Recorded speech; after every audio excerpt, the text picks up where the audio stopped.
Hola a todos, soy Wendy.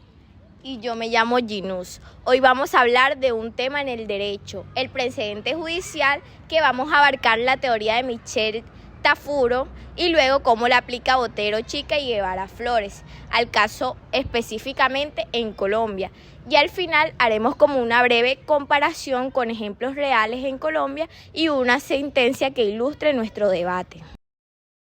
¿Qué dice Tarufo en su texto Precedente y Jurisprudencia? Tarufo hace varias distinciones fundamentales y entre estas está que Tarufo explica que solo la parte necesaria de la decisión, o sea, la ratio decidendi, es la que tiene poder vinculante. En cambio, la jurisprudencia en el conjunto de todas las decisiones muchas veces son incoherentes o contradictorias. En la parte de ratio decidendi y la obiter dicta, explica que solo la parte necesaria de la decisión es la ratio decidendi y es la única que tiene poder vinculante en casos similares. Lo que no es esencial es la obiter dicta, porque es como son dichos de paso que se utilizan para armonizar la sentencia. En el common law, que es el precedente, tiene fuerza vinculante, aunque hay posibilidades de excepción. Y en el civil law, que la idea tradicional es que los precedentes sean menos estrictamente obligatorios, pero Tarufo muestra que la práctica tiende a acercarse cada vez a un nivel como más vinculante, más obligatorios para los jueces y magistrados que se atengan a esta sentencia, si las circunstancias lo permiten. Bueno, en las fuerzas institucionales, Tarufo nos alerta sobre el mal uso de la jurisprudencia. Nos dice que demasiadas sentencias sin claridad sobre el cual sirve de precedente o contradicciones, y esto da para violación del principio de seguridad jurídica. También insiste en que los tribunales supremos u órganos finales tienen un papel especial para fijar precedentes de calidad uniformes y coherentes. Ahora vamos a hablar sobre el precedente judicial en Colombia frente a la teoría de Michel Tarufo y sobre la teoría de Botero Chica y Guevara Flores. Su objetivo es comparar la teoría de Tarufo con la realidad colombiana y ver qué tanto se cumple o qué tanto se acerca. Un hallazgo central es que en Colombia hay mecanismos que dan fuerza vinculante al precedente, como sentencias de unificación, extensión de jurisprudencia. La sentencia de unificación, decisiones que unifican la interpretación, la norma en casos similares. Y la extensión jurisprudencial, por ejemplo, la Ley 1437 de 2011. Clasifican el precedente colombiano como un modelo Vidin mus esset, obligatorio salvo que haya razón justificable para apartarse de él, pero también exponen las dificultades. Muchas veces no se define claramente la ratio decidendi en las sentencias, lo que hace difícil saber qué parte de la sentencia es obligatoria. Los jueces pueden apartarse del precedente, y no siempre la motivación para ese apartamiento es claro o suficiente. Ahora vamos a ver ejemplos sobre sentencias en estos casos. Uno de los mayores problemas que señala Tarufo y que también remarca Botero Chica y Guevara Flores en el caso colombiano es cómo identificar la ratio decidendi. Recordemos que la ratio decidendi es la razón de la decisión, que es el argumento que da el juez para decir o justificar la razón de la decisión, el por qué falló su decisión. Explica en lo que realmente vincula, o sea, la ratio decidendi es la que vincula, es la obligatoria, y la obiter dicta, recordemos que solo son dichos de paso para armonizar la sentencia. Ahora vamos a ver unos ejemplos con sentencia. La sentencia SU 047 de 1999 de la Corte Constitucional, allí se dijo claramente que el desconocimiento de la ratio decidendi contenida en su sentencia de constitucionalidad configura una causal de nulidad. Es decir, si el juez ignora la razón esencial en una sentencia previa, incurre en un defecto. Podemos también verlo en la sentencia T-292 del 2006. La Corte explicó que la fuerza vinculante de la jurisprudencia radica en la ratio decidendi de las sentencias y que apartarse sin motivación suficiente vulnera el derecho de la igualdad y el debido proceso. Para hablar un poquito más, aquí venimos a explicar un caso reciente que es la sentencia SU 377 del 2014.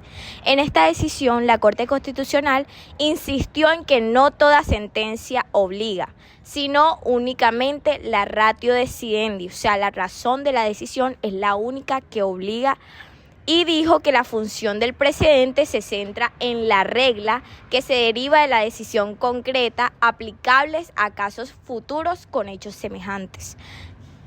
En estos casos muestran que en Colombia la Corte ha ido afinando la idea de Tarufo, que es la importancia de distinguir entre lo que es verdaderamente obligatorio, que es la ratio decidendi, y lo que no es verdaderamente obligatorio, que es la obiter dicta.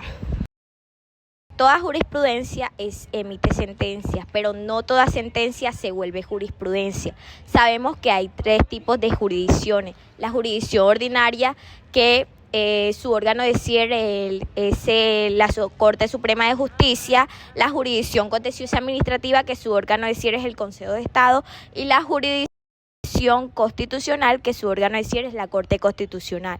Toda sentencia emitida por la Corte Constitucional es de manera vinculante, obligatorio, a menos que el juez se quiera apartar de la decisión, pero con una carga argumentativa excesiva, si no caería en prevaricato. En resumen, Tarufo nos da una teoría robusta. El precedente debe ser claro, su parte obligatoria identificable y tener fuerza vinculante cuando se ejercita bien. Sabemos que los principios son para el presente y los valores son para el futuro. En Colombia, según Botero, Chica y Guevara Flores, ya estamos en camino. Hay leyes, sentencias y mecanismos que dan fuerza al precedente, aunque algunos retos persisten en cuanto a claridad de la ratio decidendi, motivación en su argumentación y la aplicación uniforme de las leyes. Y finalmente, ¿qué podemos pensar para el futuro?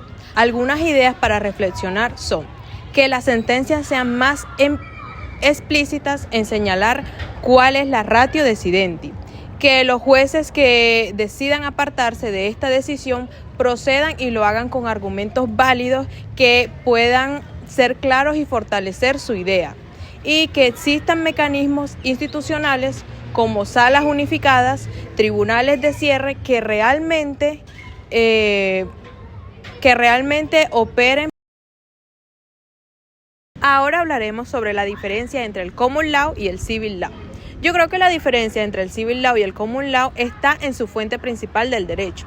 En el civil law, como en Italia o en Colombia, es la ley escrita, mientras que el common law en Inglaterra o Estados Unidos la manda el precedente judicial.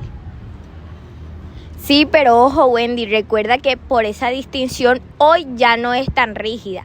Tarufo muestra que en Italia, a pesar de ser civil law, o sea, las leyes escritas, los jueces recurren mucho a la jurisprudencia. El problema es que la Corte de Casación dicta tantas sentencias que se generan caos y contradicción. Entonces, el precedente existe, pero es débil y confuso. Y el precedente viene del common law. Recordemos que el civil law son las leyes escritas y esas son más las jurisprudencias. Claro, y eso es justo lo interesante de comparar en Colombia. En nuestro caso, el artículo Novum Jus dice que, aunque somos civil law, la Constitución de 1991 hizo que el precedente generara fuerza. Hoy la Corte Constitucional y la Corte Suprema dictan sentencias que deben respetarse y casi siempre como el common law. Exacto, ya entonces en nuestro ordenamiento jurídico adoptamos el common law, o sea, el precedente. Por eso el precedente ahora se vuelve fuente formal del derecho. Y ahí está la diferencia clave. En Italia, según Tarufo, no hay una política clara del precedente, mientras que en Colombia Se busca que el precedente sea uniforme y que no viole el principio de seguridad jurídica, obligatorio y de manera vinculante en ciertos casos.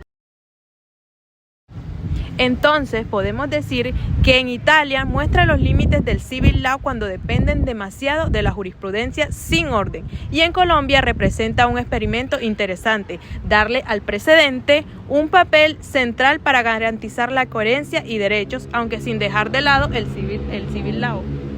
Bien. Así es, y el gran reto colombiano es no caer en el mismo caos de ella, sino consolidar un sistema donde el precedente tenga fuerza, pero también coherencia. En el caso de Colombia, miren esa diferencia con el de Italia, en sentido que Colombia está más cerca del common law que Italia. Bueno, compañeros juristas y querido profesor, esperamos que este video les ayude para entender qué es el precedente judicial y por qué es importante, como la teoría de Tarufo, y cómo Colombia lo está aplicando con luces y sombras. Muchas gracias. Muchas gracias.